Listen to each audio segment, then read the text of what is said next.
Om.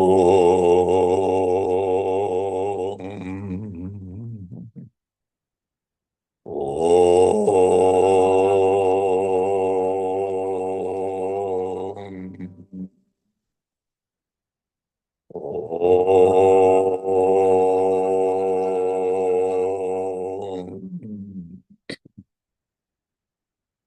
Gurur Brahma, Gurur Vishnu, Guru Devo Maheshwara, Guru Deva Param Brahma, Tasmai Shri Gurave Namaha. Chinmayam Vyapyat Sarvam Trailokyam Sacharacharam Tatpadam Darshitam Yena Tasmai Shri Gurave Namaha. Twameva Mata Chapita Twameva Tvameva bandhuscha sakha tvameva Tvameva vedyadravinam Tvameva Tvameva sarvam mama deva deva Tvameva sarvam mama deva deva. Jai Guru. Om Sahana Bhavatu Sahana Bhunaktu Sahaviryam Karavavahai Tejasvinavadhitamastu ma vidvishavahai. Om Shanti Shanti Shanti. So, welcome, Michael. Before we get into the text, there's just a bit of understanding on nomenclature that the translator uses. Normally, in most of our translations, the words awareness and consciousness are synonymous. Not so with this translator. He uses consciousness to translate Chaitanya. Mm. So they are states of consciousness or universal mind or prakriti. Mm.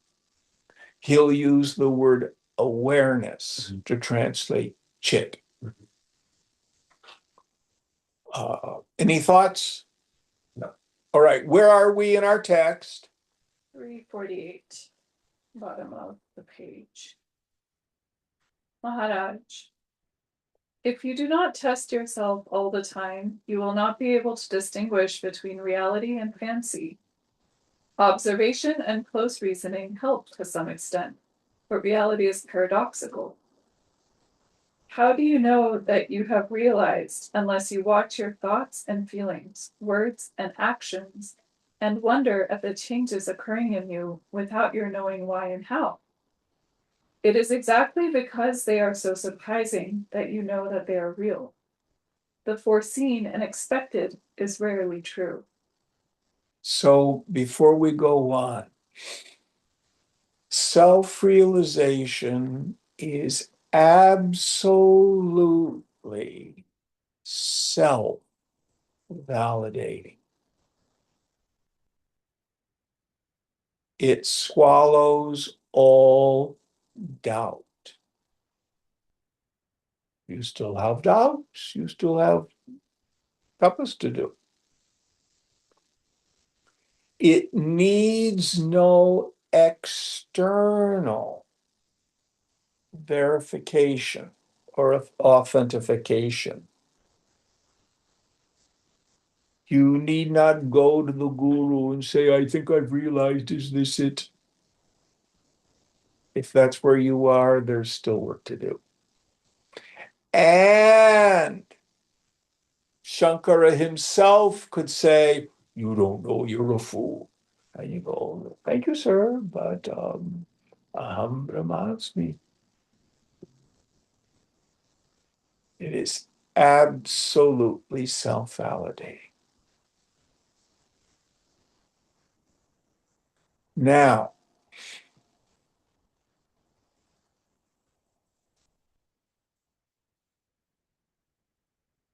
I think that's enough on that. Let's go on. Questioner. How does the person come into being? Maharaj. Exactly as a shadow appears when light is intercepted by the body, so does the person arise when pure self-awareness is obstructed by the I am the body idea. And as the shadow changes shape and position according to the lay of the land, so does the person appear to rejoice and suffer, rest and toil, find and lose, according to the pattern of destiny. Okay, let's stop there. I love the fact that he uses the idea that the jiva bhavana, the ahankara, is like a shadow. In fact, other scriptures will use that term, chaya. Is this a term you're familiar with, Michael? We didn't use it at the ashram. Chaya means shadow, is what it means. It can also mean reflection, but usually means a shadow. So what Maharaj is talking about, awareness shining through the subtle intellect, gives rise to a shadow self. And it always occurs when the attention is focused outward. Now, the Upanishads say the Lord created the senses with outgoing tendencies, meaning the mind. That's its nature, to look out. And then there's an unexamined, assumed me, a person. But just like with any other shadow, what happens when you shine a light on a shadow? Disappears. Yeah. So what we do, go looking for this I am the person. Turn the attentive faculty within. Still the mind. And when you go looking for the person, it falls because it's not real. Something there is that is very real.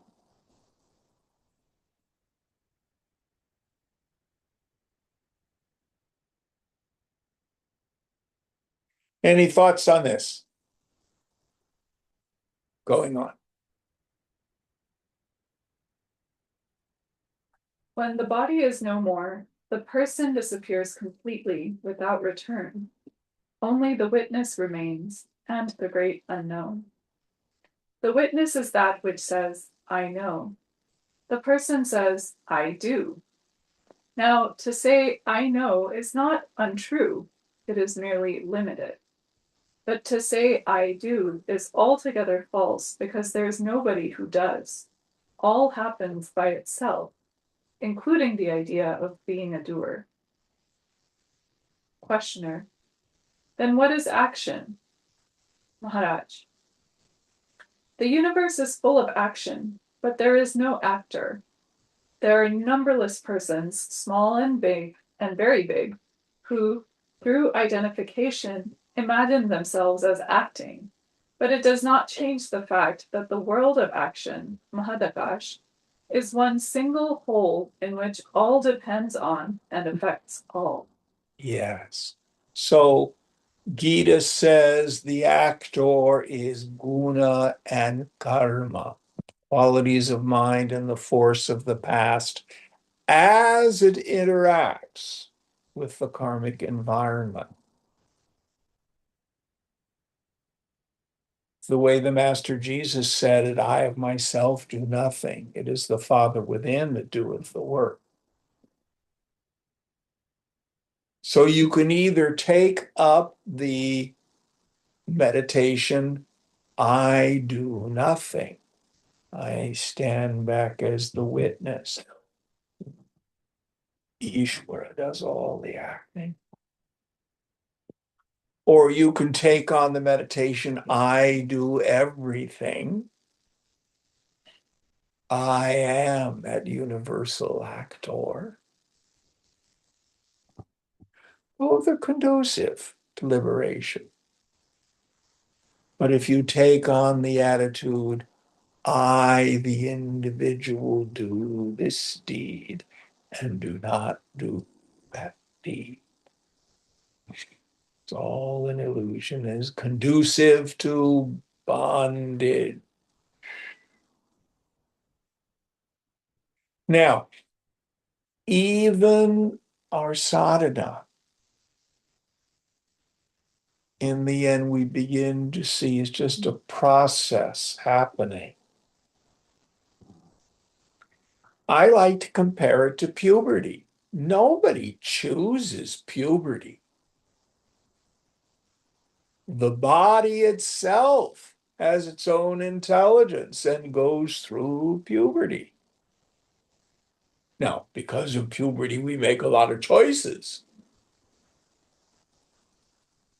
But did we choose it? No. So, what's the point of this part of the teaching? Take it easy. You cannot fall off the path. Am I doing it right?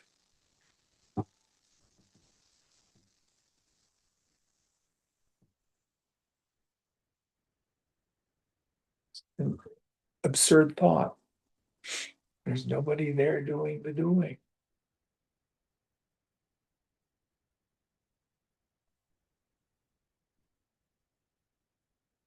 That doesn't mean we're not impelled into choice and action. This is a very wonderful, obvious point. The dharma of a human being is God consciousness, self-realization. That has two meanings. The first is, how do you know you are you? What is the pramana, the means of knowledge by which the self is directly known?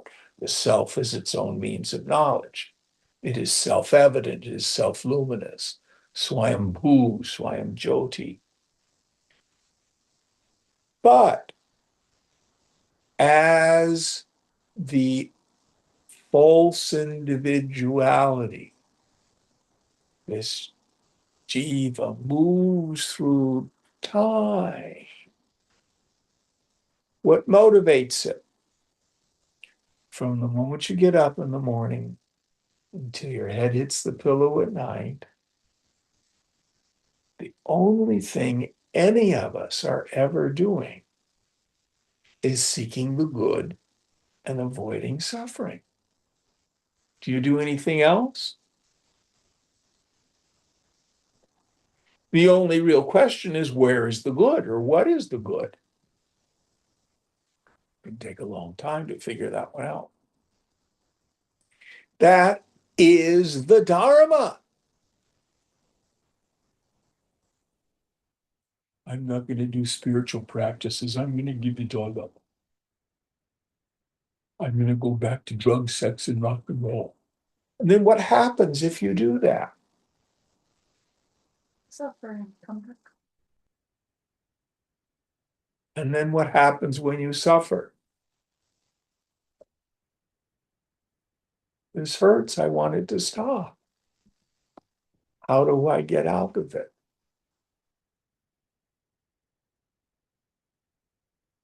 Isn't that what we do? That's the hand of the Lord moving us towards himself. That's the salvific principle. that which saves us.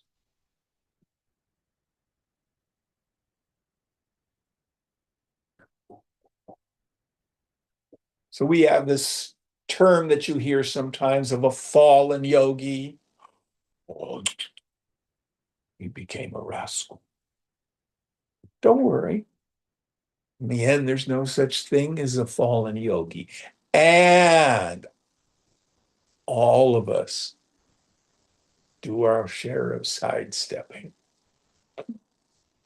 But what happens? The Dharma itself bitch slaps us. That really hurts. All right, Lord, I get it. Only you are what I want.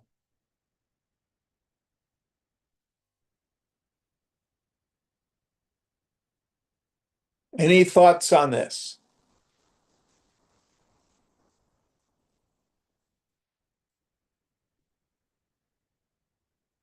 And it's like a mother giving birth to a baby.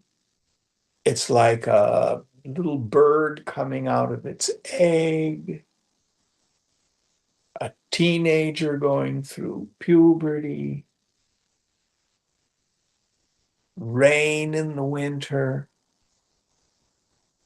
the tides. It's being done, but in the end, there's nobody doing the doing.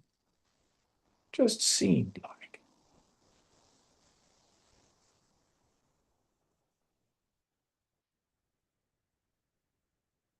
Any thoughts on this? Going on. The stars affect us deeply, and we affect the stars. Step step back from action to consciousness and leave action to the body and the mind. It is their domain. Remain as pure witness until even witnessing dissolves in the supreme. Imagine a thick jungle full of heavy timber. A plank is shaped out of the timber, and also a small pencil to write with. The witness reads the writing and knows that while the pencil and the plank are distantly related to the jungle, the writing has nothing to do with it. It is totally superimposed, and its disappearance does not matter. The dissolution of personality is followed always by a sense of great relief, as if a heavy burden has fallen off. Yeah. Questioner: when you say, I am in the state beyond the witness, what is the experience that makes you say so? In what way does it differ from the stage of being a witness only? Maharaj: it is like washing printed cloth. First, the design fades, then the background, and in the end, the cloth is plain white. The personality gives place to the witness, then the witness goes and pure awareness remains. The cloth was white in the beginning and is white in the end. The patterns and colors just happen for a time. Questioner: can there be awareness without an object of awareness? Maharaj: awareness with an object we call witnessing. When there is also self-identification with the object caused by desire or fear, such a state is called a person. In reality, there is only one state. When distorted by self-identification, it is called a person. When colored with a sense of being, it is the witness. When colorless and limitless, it is called the supreme. Questioner: I find that I am always restless, longing, hoping, seeking, finding, enjoying, abandoning, searching again. What is it that keeps me on the boil? Maharaj: you are really in search of yourself without knowing it. You are love, longing for the love worthy, the perfectly lovable. Due to ignorance, you are looking for it in the world of opposites and contradictions. When you find it within, your search will be over. Questioner. There will always be this sorrowful world to contend with. Maharaj. Don't anticipate. You do not know. It is true that all manifestation is in opposites. Pleasure and pain, good and bad, high and low, progress and regress, rest and strife. They all come and go together. And as long as there is a world, its contradictions will be there.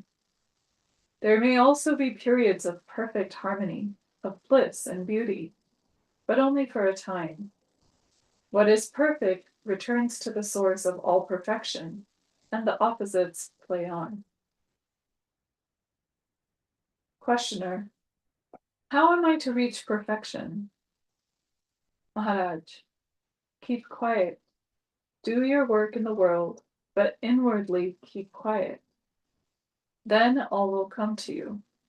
Do not rely on your work for realization.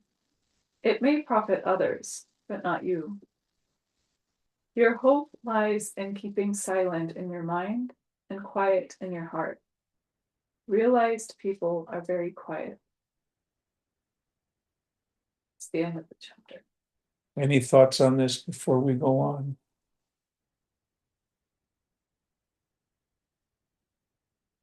Okay, next one. Chapter 80. Awareness. Awareness is ever there. It need not be realized. Open the shutter of the mind, and it will be flooded with light. Questioner.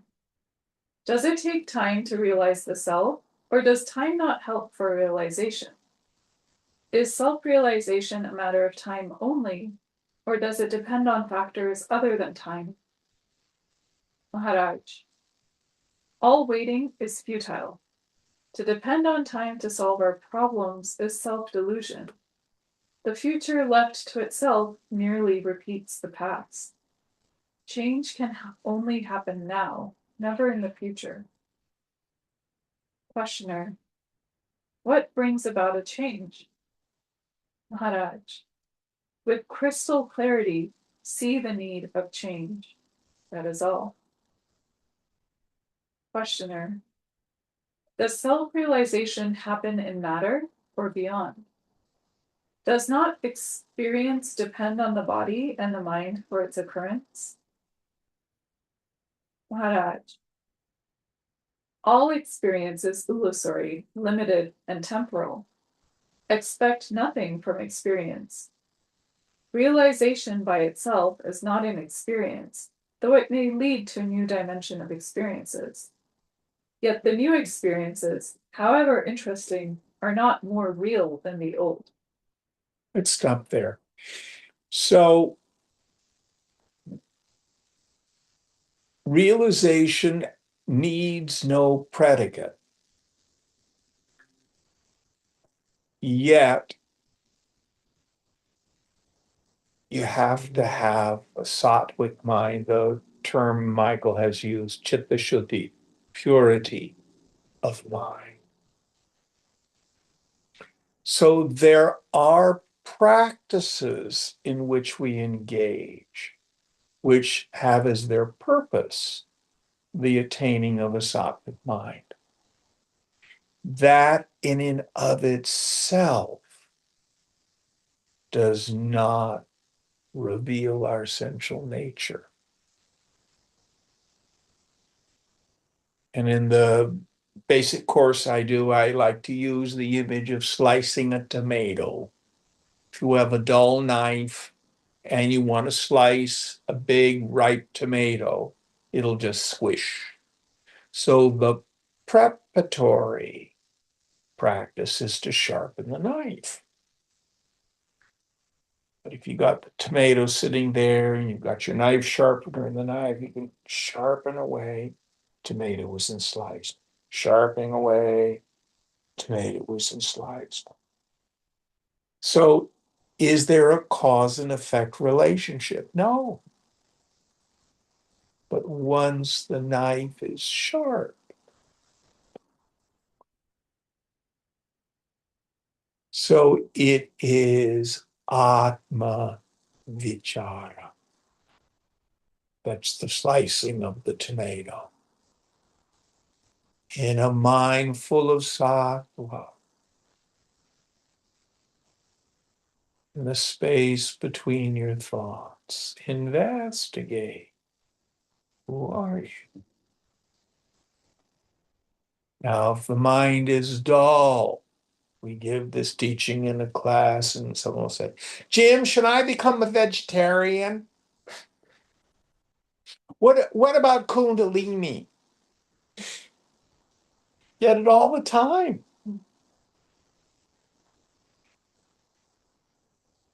Will you give me a spiritual name? Life isn't sharp.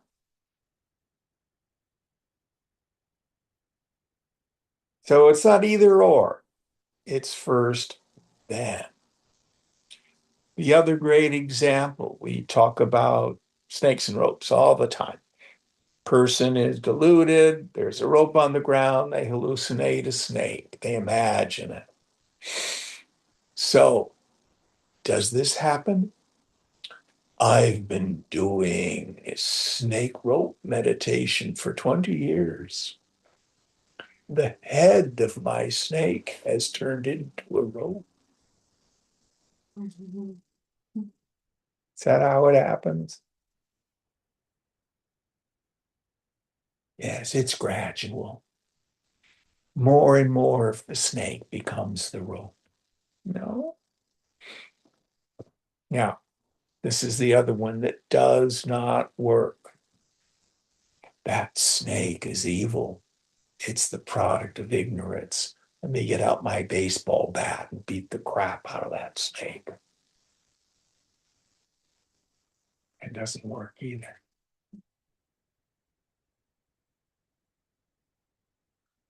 You either see it or you don't. It's sudden and it's immediate.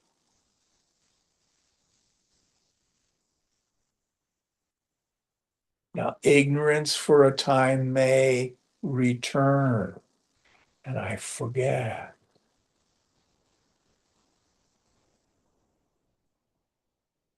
So when we have sthita, prajna, steady wisdom, you get stuck there.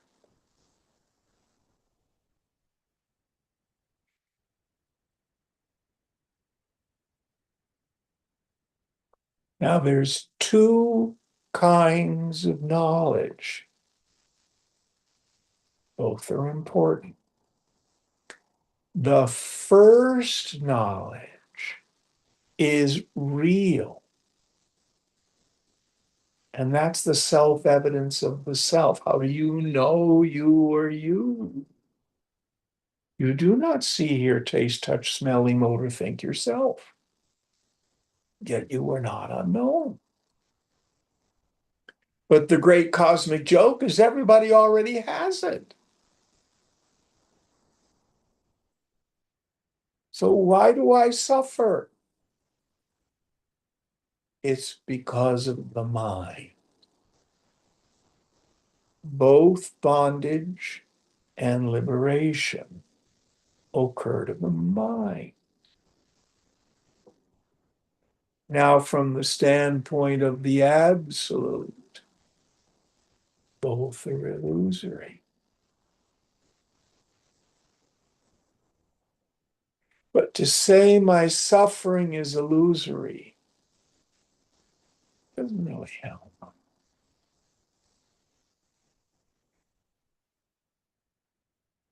When the buddhi becomes buddha away, when you have pratyabhijnanam, the recognition, the aha, oh, I'm not a person, wonder of wonders. I am Brahman. Chidanandarupam Shivoham Shivoham. Now, drop even that.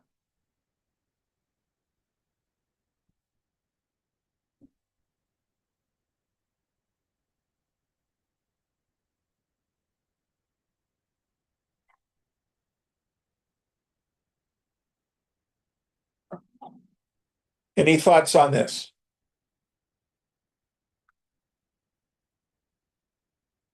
Going on.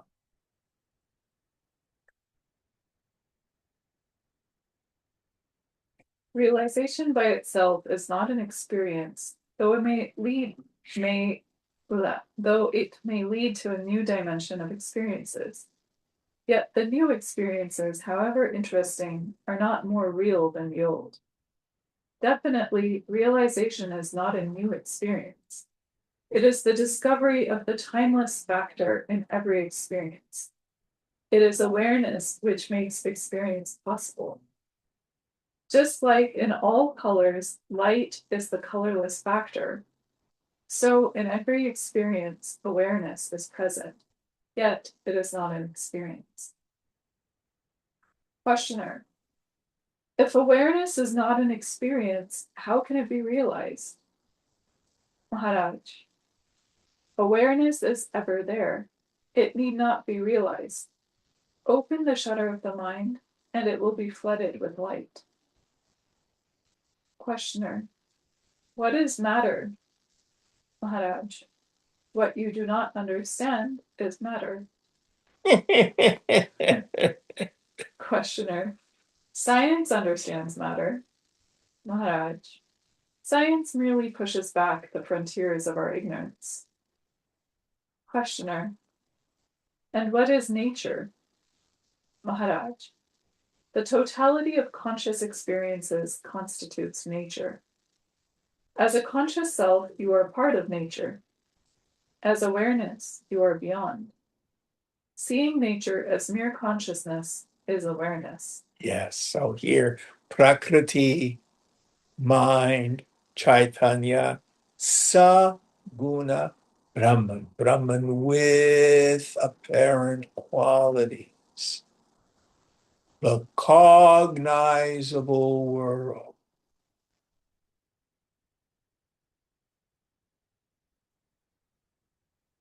Nirguna Brahman, he would call pure awareness, the ultimate context of all phenomena.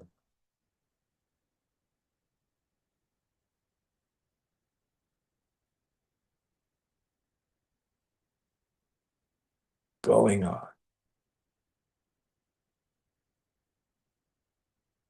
Questioner: uh, questioner: are there levels of awareness? Maharaj: there are levels in consciousness, but not in awareness. It is one block, homogeneous. Its reflection in the mind is love and understanding. There are levels of clarity in understanding and intensity in love, but not in their source. The source is simple and single, but its gifts are infinite. Only do not take the gifts for the source. Yes. Realize yourself as the source and not as the river. That is So yourself is like zero, nothing there. But in the mind, how deeply can the mind revel in the self? That's like trying to count to the highest number.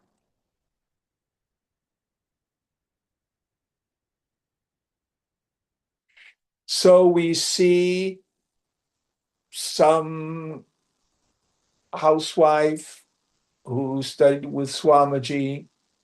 She's a knower of Brahman. And we contrast that with Ramana Maharshi or maybe Amaji.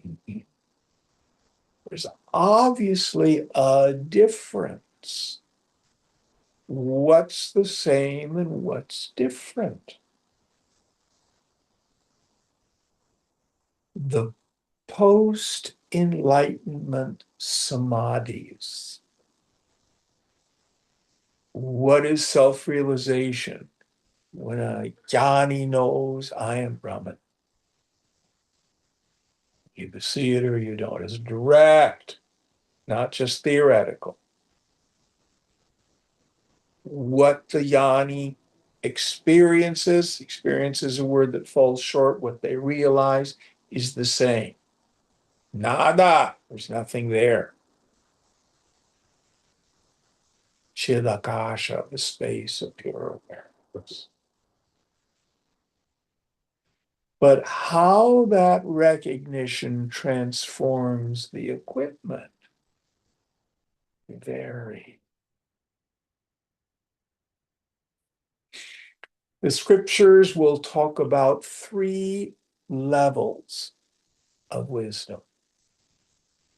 The lowest level they call third class jnanis. These are people in what I call the yo-yo state. Yes, I have no doubts about who I am. But when the mind is triggered in the world, ignorance for a time covers the mind, and I think I'm a person again. It's like going to sleep and having a nightmare. And then your knowledge returns. And how could I have thought I took all that bullshit as real? Oh, that's right. Chidananda Rupaham. Shivoham. Shivoham. And the scriptures will say, although they are jnanis, they're not technically Jivan Mukta. I don't care much about the nomenclature.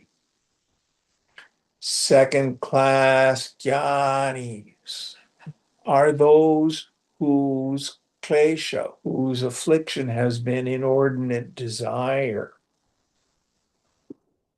And they've destroyed most of their mind through tapas. So they are seen to be fond of samadhi. They barely talk. The mind is gone, erased through practice. First class jnanis are those who have so penetrated into the unreality of the phenomenal world that the activity of the mind and action in the world never removes them from the bliss of the self. They're seen to be active in the world, serving the society. Now, listen carefully. Some scriptures reverse 1 and 2.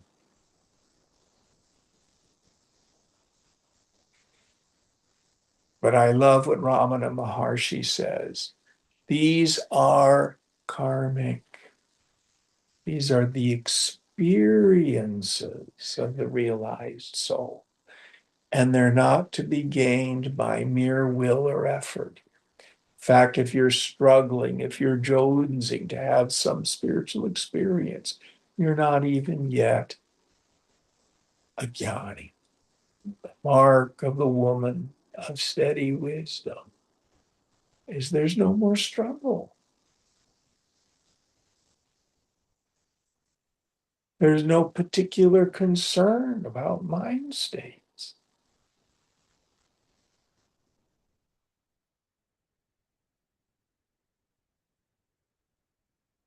Any thoughts on this?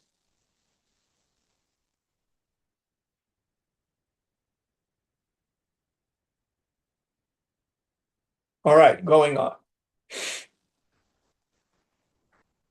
Are you leaving?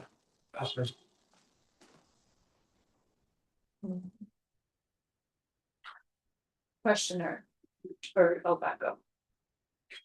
Realize yourself as the source and not as the river. That is all. Questioner, I am the river too.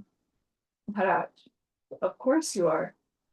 As in I am, you are the river flowing between the banks of the body.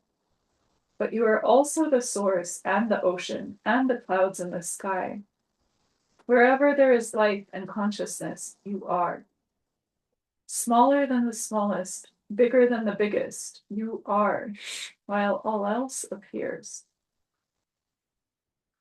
Questioner.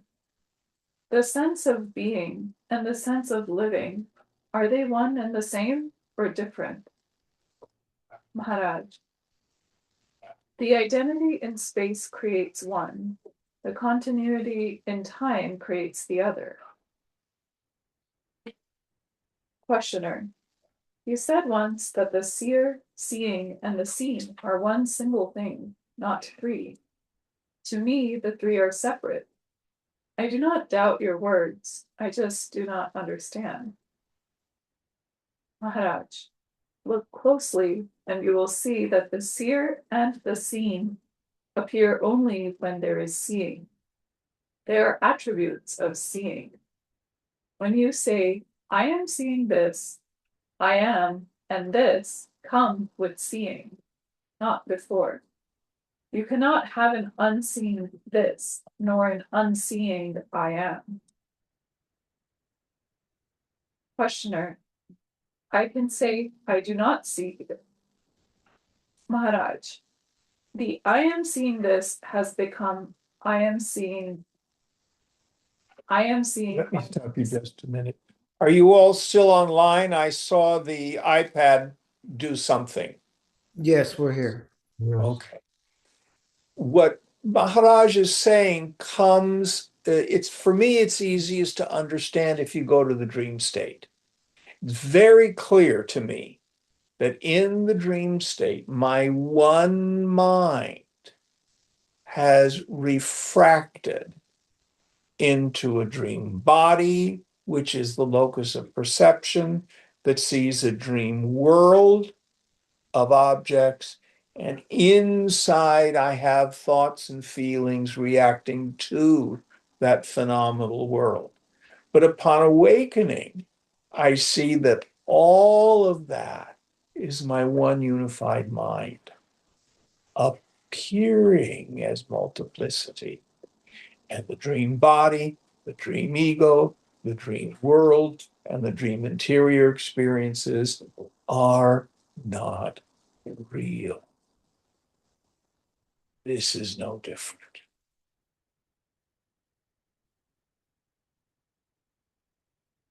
If I just begin to doubt the solidity of the phenomenal world, doubt the reality of the person, that's a good place to start. Going on.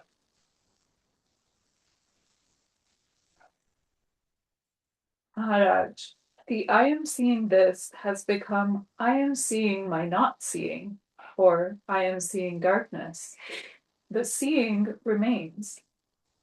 In the triplicity of Let the me knowing, just make that very clear. Everybody close your eyes. Are you blind? No, you're seeing the back of your eyelids, but you cannot see what's in the room. Now you can open your eyes. That's what he's talking about. Going on. in the triplicity of the known, knowing, and the knower, only the knowing is a fact. The I am and this are doubtful. Who knows? What is known? There is no certainty except that there is knowing. Questioner. Why am I sure of knowing, but not of the knower? Maharaj. Knowing is a reflection of your true nature, along with being and loving. The knower and the known are added by the mind. It is in the nature of the mind to create a subject-object duality where there is none. Questioner. What is the cause of desire and fear? Maharaj. Obviously, the memory of past pains and pleasures. There is no great mystery about it. Conflict arises only when desire and fear refer to the same object. Any Questioner. thoughts on that? Just too true. Yeah.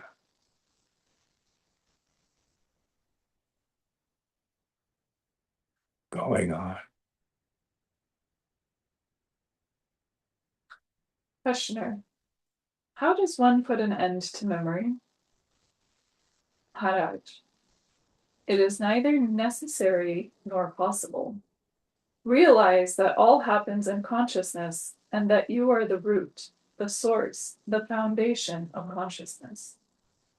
The world is but a succession of experiences, and you are what makes them conscious, and yet you remain beyond all experience. It is like the heat, the flame, and the burning wood.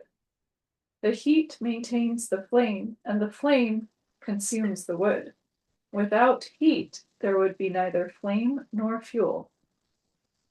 Similarly, without awareness, there would be no consciousness nor life, which transforms matter into a vehicle of consciousness. So his point here is memory in the end is not problematic. It's when I take the conclusions from memory, project them into the future, that fear, aversion, and desire start to become problematic.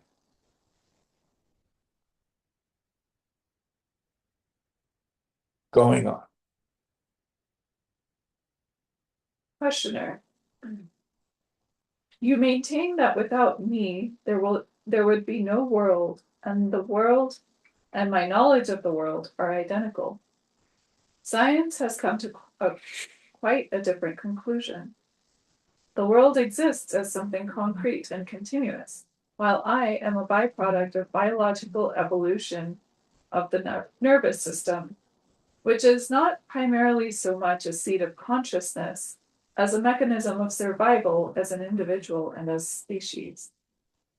Yours is altogether a subjective view, while science tries to describe everything in objective terms. Okay, let me stop for a moment. Vedanta is not solipsistic. Solipsism is when I maintain the reality of the individual, but deny the reality of what that individual perceives. If that were so, if Aditi got hit by a bus, we'd all disappear. That's not what happens. So the question is, who is doing the projecting? Who is doing the imagining? And it's Ishwar. Now, there are levels of superimposition. First superimposition, Ishwara. Before humanity was even thought of, there were stars and galaxies and black holes, dinosaurs. Their existence was not dependent on humans. But you and I have a second level superimposition on Ishvara's superimposition.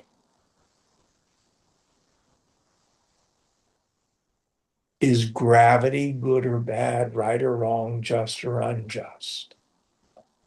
Is a black hole good or bad, right or wrong, pleasurable or unpleasurable?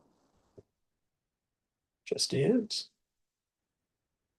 But you and I like this politician. Oh, I hate that politician. I like that so and so's winning this war. Oh, I'm so upset that these people are being killed. I like this person. They don't attract me at all. That's my mind's superimposition upon the superimposition of Ishwar. But all of it is nitya. All of it is ultimately illusion. So when Maharaj says you are manifesting the universe, he doesn't mean my individual ego is manifesting it. What he's saying is, I, the ultimate, is manifesting it. And I, the individual, are certainly manifesting my experience, my interpretation, my evaluation of it. Any thoughts on this? It feels like we have we also have a collective superimposition. We're in a society here. We all have some agreement that this is what. Far less than you think, though. Yeah, but I feel like that's where Of course. struggles in the world. I mean, it's the Yeah. struggles of whose projection is right. Yes, yes, Yeah. you're absolutely right. It's when I take my own opinions, view of the world as real, that things become problematic. My way of seeing the world is right, and yours is obviously wrong. That's the root of it. But what the yogi endeavors to do, understand we all will have an opinion, but the yogi never takes their own opinion seriously and doesn't take other people's either. It's like going to the movies. If it's a action film or a rom-com, which is more real? Neither. And I'll never forget this. It's decades ago now. But Bette Midler's movie, what was the name of it? Where she sings Wind Beneath My Wings. Like beaches. Beaches, that's right. And so in it, her best friend dies of cancer. It's a real tearjerker. And I remember coming out into the lobby and people are in tears. Ah! It was so sad. It was such a good movie. And you had sadness and joy at the same time.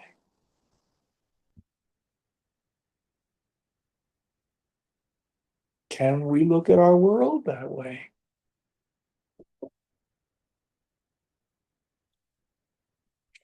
Going on.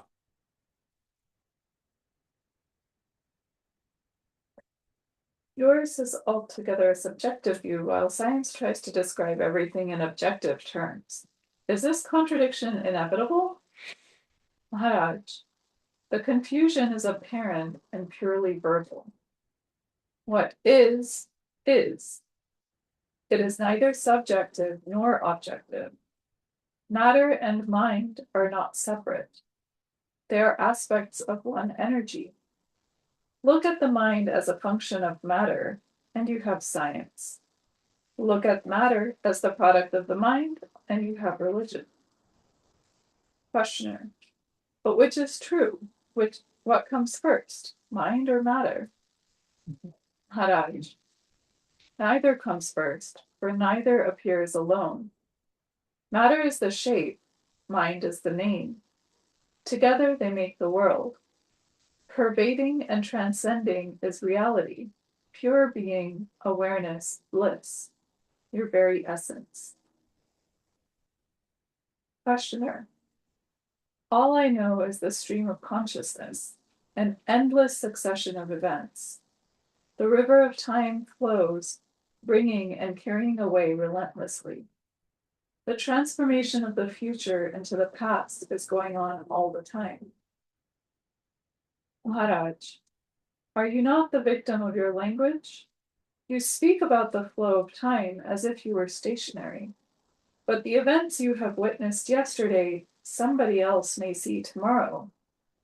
It is you who are in movement and not time. Stop moving and time will cease. Questioner, what does that mean, time will cease?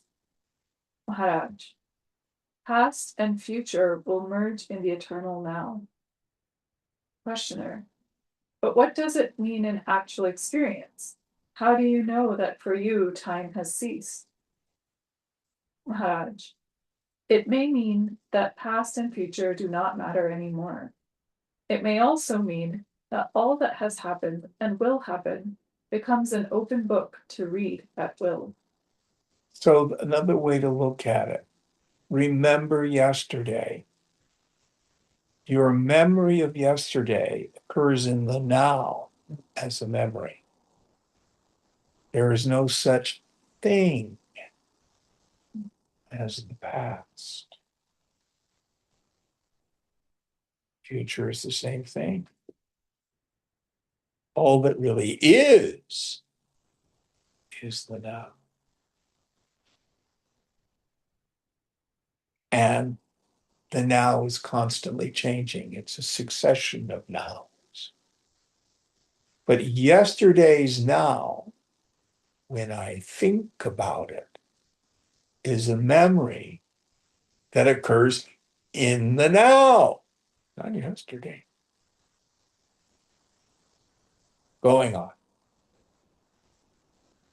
Questioner. I can imagine a sort of cosmic memory, accessible with some training, but how can the future be known?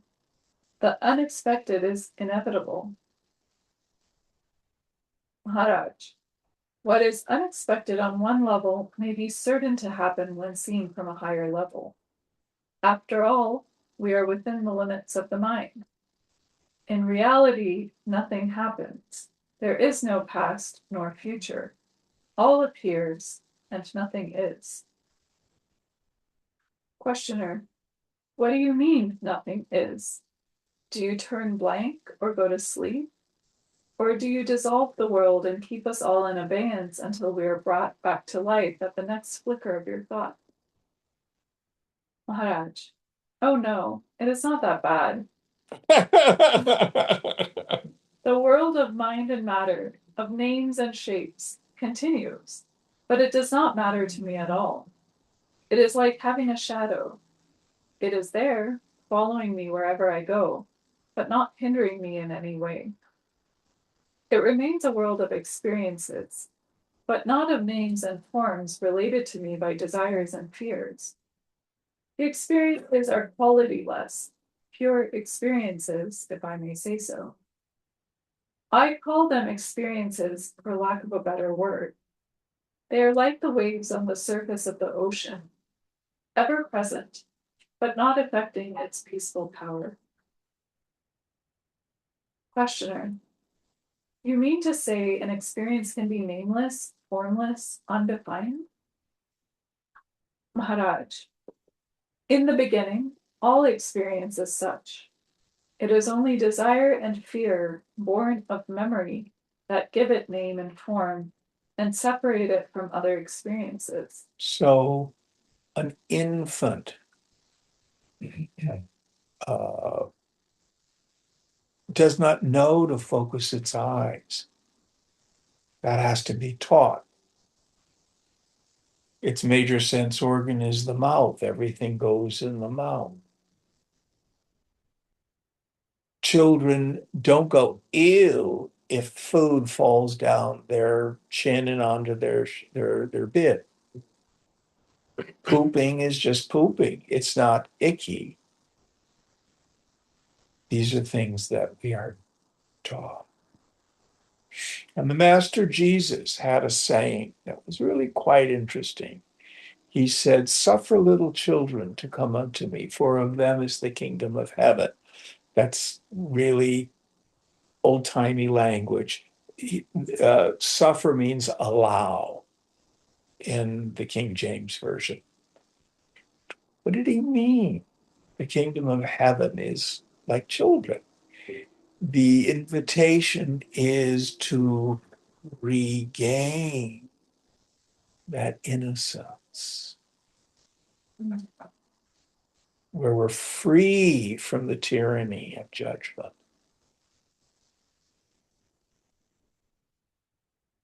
when we're free from the tyranny of likes and dislikes. This is what Krishna meant when he says attaining to yoga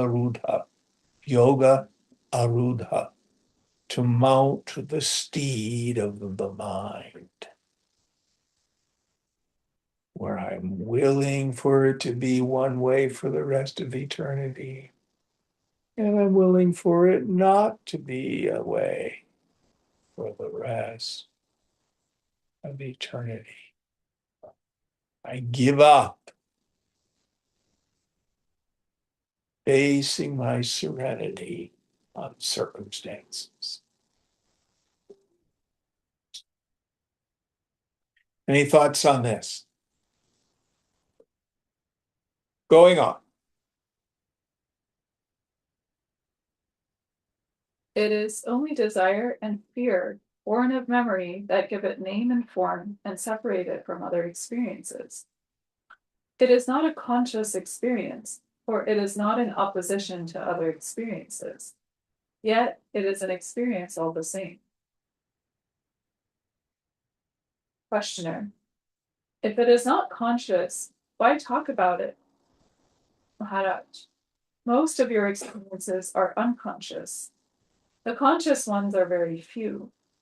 You are unaware of the fact because to you only the conscious ones count. Become aware of the unconscious.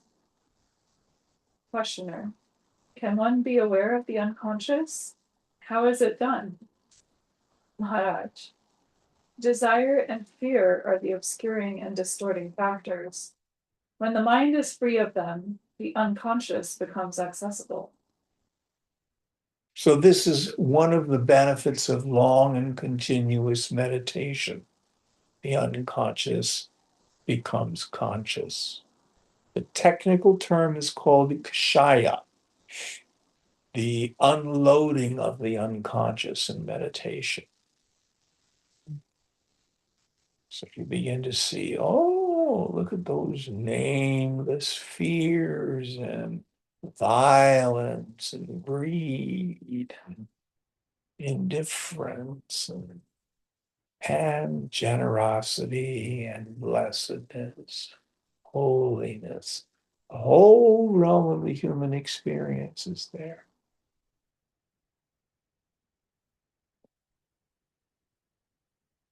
In the biographies, the hagiography of the Buddha, they talk about these various celestial beings and demons that came to him. This is the unloading of the unconscious. They're not really outside.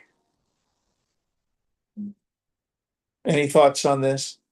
You know, a while ago you mentioned something about don't let that unconscious kind of come sideways and knock you off or something. Don't, like as it's unloading, don't get hijacked by your unconscious. Well, there's Something like that. I'm not sure what I said to which you were referring, but if we have a particular pattern in the unconscious and we deny it, it's what Jung called our shadow. It will come out sideways. Yeah. So hypothetically, Rob says or does something that really upsets you, and you got some spiritual idea. I'm a yogi, I don't get upset. And then the next thing you know, you inadvertently slam the car door on his hand. Oh, I'm so sorry. I didn't really mean to do that. You see, that's where it comes out sideways. If I'm not being authentic about what's going on. Do you have other examples? I'm curious.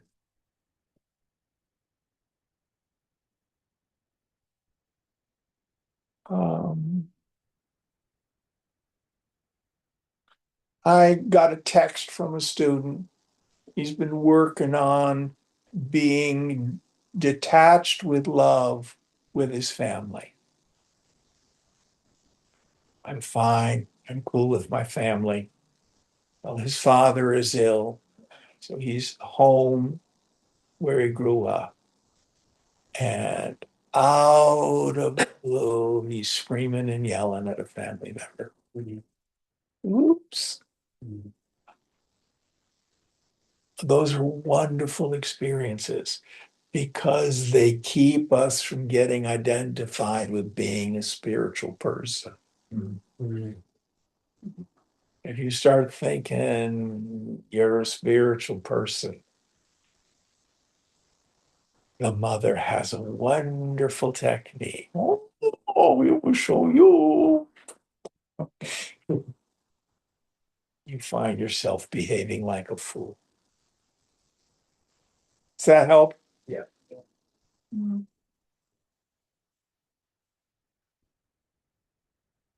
If the unconscious becomes more conscious when these negative tendencies arise, we're not compelled to act on them the way that we are when they're unconscious. And I guess it requires a willingness to be honest. Absolutely.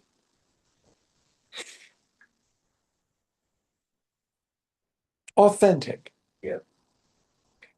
Don't try to be a spiritual person. Endeavor to be authentic. If you must have a position of the ego. It doesn't mean engage in bad behavior. That means tell the truth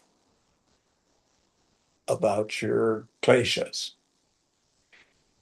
your doshas. Confession is good for the soul. All right, a little bit more and then we'll quit.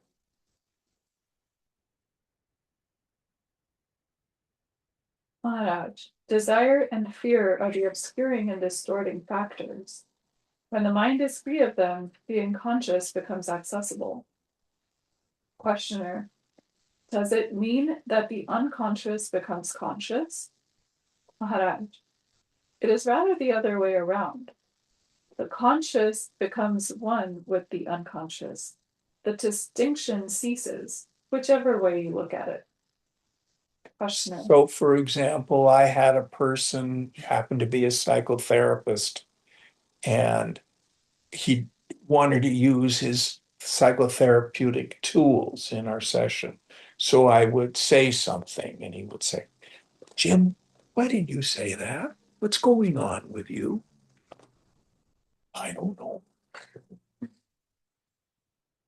Don't you want to look at why you said that, what your issue was? No.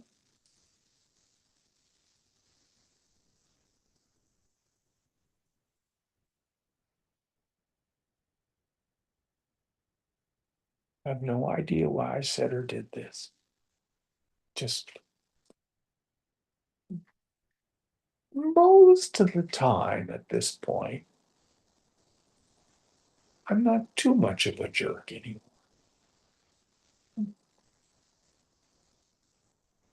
How much more in this chapter? About a page. Do you want to finish it? Yeah. Okay. Questioner, I am puzzled. How can one be aware and yet unconscious? Maharaj, awareness is not limited to consciousness. It is of all that is. Consciousness is of duality. There is no duality in awareness. It is one single block of pure cognition. In the same way, one can talk of pure being and pure creation, nameless, formless, silent, and absolutely real, powerful, effective. Their being indescribable does not affect them in the least. While they are unconscious, they are essential. The conscious cannot change fundamentally. It can only modify. Anything to change must pass through death, through obscuration and dissolution. Gold jewelry must be melted down before it is cast into another shape. What refuses to die cannot be reborn. Questioner. Barring the death of the body, how does one die? Maharaj. Withdrawal, aloofness, letting go is death. Yeah. To live fully, death is essential. Every ending makes a new. On the other hand, do understand that only the dead can die, not the living. That which is alive is you. That which is alive in you is immortal. Questioner. From where does desire draw its energy? Maharaj. Its name and shape are drawn from memory. Its energy flows from the source. Questioner. Some desires are altogether wrong. How can wrong desires flow from a sublime source? Maharaj. The source is neither right nor wrong, nor is desire by itself right or wrong. It is nothing but striving for happiness. Having identified yourself with the speck of a body, you feel lost and search desperately for a sense of fullness and completeness, which you call happiness. Questioner. When did I lose it? I never had it. Questioner. You had it before you woke up this morning. Go beyond your consciousness and you will find it. Questioner. How am I to go beyond? Maharaj. You already know it. Do it. Questioner. That's what you say. I know nothing about it. Maharaj. Yet, I repeat, you know it. Do it. Go beyond, back to your normal, natural, supreme state. Questioner. I'm puzzled. Maharaj. A speck in the eye makes you think you are blind. Wash it out and look. Questioner. I am looking.